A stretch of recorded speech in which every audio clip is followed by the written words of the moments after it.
Assalamualaikum warahmatullahi wabarakatuh.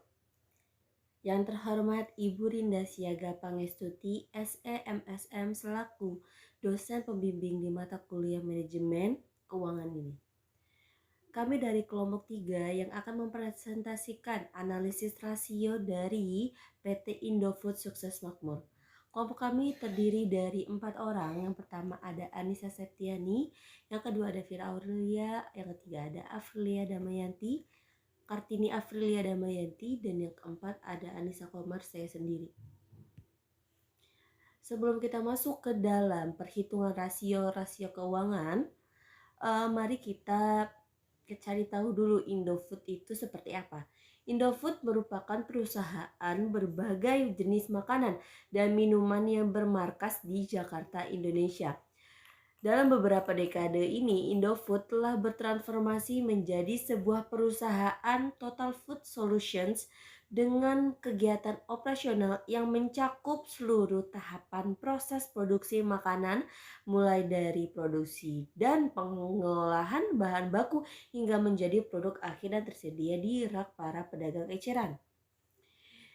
Ada jenis-jenis rasio keuangannya itu ada 5. Yang pertama adalah liquidity ratio. Liquidity ratio merupakan rasio yang menggambarkan kemampuan perusahaan dalam memenuhi kewajiban jangka pendeknya. Yang kedua ada leverage ratio. Rasio yang digunakan untuk mengukur sejauh mana aktiva perusahaan dibiayai dengan utang. Yang ketiga ada activity ratio, merupakan rasio yang digunakan untuk mengukur tingkat efisiensi pemanfaatan sumber daya perusahaan. Yang keempat ada probability ratio, merupakan rasio untuk menilai kemampuan perusahaan dalam mencari keuntungan atau laba dalam satu periode. Yang kelima ada market ratio, merupakan rasio yang menghubungkan nilai pasar perusahaan yang diukur dengan harga saham saat ini dengan nilai akuntansi tertentu. Selanjutnya ada anak dari rasio-rasio tadi. Yang pertama tadi ada liquidity ratio, anaknya itu ada rasio lancar, rasio cepat, rasio kas, dan rasio arus kas operasi. Yang kedua itu anaknya dari leverage ratio. Anaknya itu ada rasio hutang terhadap harta, rasio hutang terhadap modal, ada rasio hutang jangka panjang terhadap modal. Yang ketiga ada activity ratio. Anaknya ada perputaran total aset, ada perputaran persediaan, ada ada hari penjualan dan persediaan.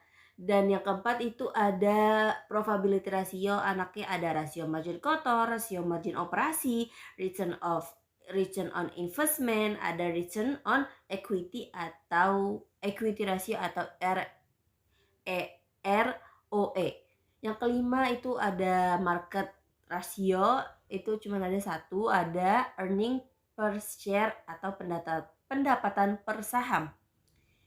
Nah, berikut ini adalah laporan keuangan dari PT Indofood Sukses Makmur Tbk per September tahun 2018 dan 2019. Bisa dilihat. Ini balance sheet-nya, itu laporan keuangannya. Ini masih dalam laporan keuangan. Nah, ini income statement-nya. Income statement dari perusahaan itu PT Indofood. Lanjut, kita ke perhitungan likuiditas rasio yang pertama. Nah, rasio lancar yang pertama untuk perhitungan 2019 dan 2018. Rumus dari mencari rasio lancar itu aset lancar dibagi kewajiban lancar. Jadi aset lancar di sini itu jumlahnya 32.404.970 dibagi 27.474.862 dan hasilnya 1,91. Selanjutnya ada di tahun 2018 masih dengan rasio lancar, itu rumusnya masih sama.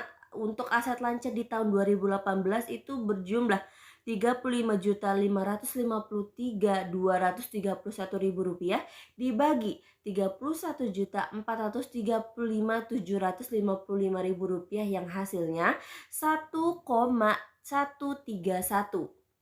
Selanjutnya ada rasio cepat. Untuk di tahun 2019, rasio cepat ini rumusnya aktiva lancar dikurangi persediaan dibagi kewajiban.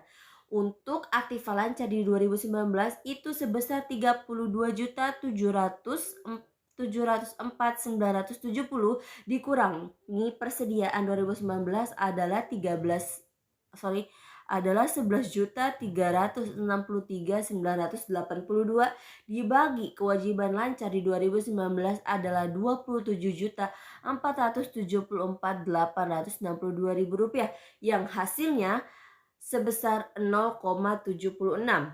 Untuk 2018 rumusnya masih sama. Kita masih menghitung rasio cepat, jadi aktiva lancar untuk 2018-nya sebesar 35.553.231 dikurangi persediaan 2018 itu sebesar Rp12.145.480.000 dibagi kewajiban lancar 2018 sebesar Rp31.435.735.000 yang hasilnya 0,744. Selanjutnya ada rasio kas untuk 2019. Rasio kas ini rumusnya itu kas dan setara kas dibagi kewajiban lancar. Kas setara kas pada tahun 2019 sebesar Rp9.408.189.000 dibagi kewajiban lancarnya itu Rp27.862 yang hasilnya 0,342. Selanjutnya untuk perhitungan rasio kas di tahun 2018 rumusnya masih sama. Untuk kas dan setara kas di tahun 2018 itu sebesar Rp12.661.468 dibagi untuk kewajiban lancarnya 2018 itu sebesar Rp27.474.862. Jadi hasilnya sebesar 0,461. Selanjutnya bergeser ke rasio perputaran kas.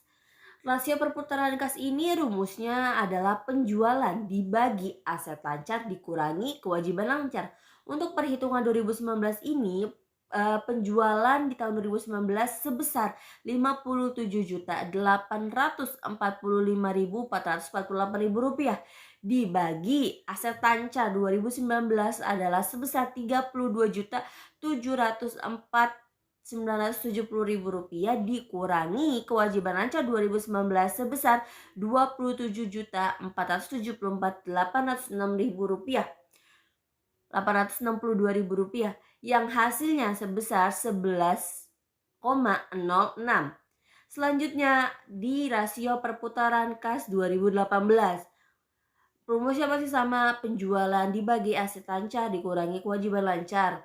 Untuk penjualan di tahun 2018 itu sebesar Rp54.742.187 dibagi aset lancar di 2018 tadi Rp35.553.231.000 dikurangi kewajiban lancar di tahun 2018 sebesar Rp31.435.755 yang hasilnya dari rasio perputaran kas 2018 adalah sebesar 13,30.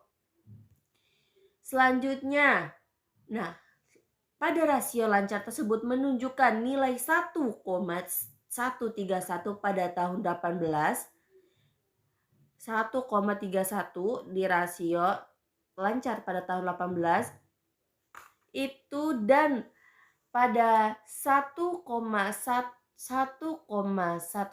pada tahun 2019 itu artinya perusahaan aman untuk membayar kewajiban lancarnya dengan menggunakan aset lancarnya serta mengalami kenaikan nilai dari tahun 2018 ke tahun 2019. Kan tadi 2018 itu nilainya 1,131. Nah, di tahun 2019 naik nih menjadi 1,191. Nah, pada perputaran rasio kas tahun 2018 dengan nilai 13,30 menunjukkan nilai perputaran kas yang lebih baik dibandingkan di tahun 2019. Jadi terdapat kenaikan dari tahun sebelumnya menuju tahun 2019.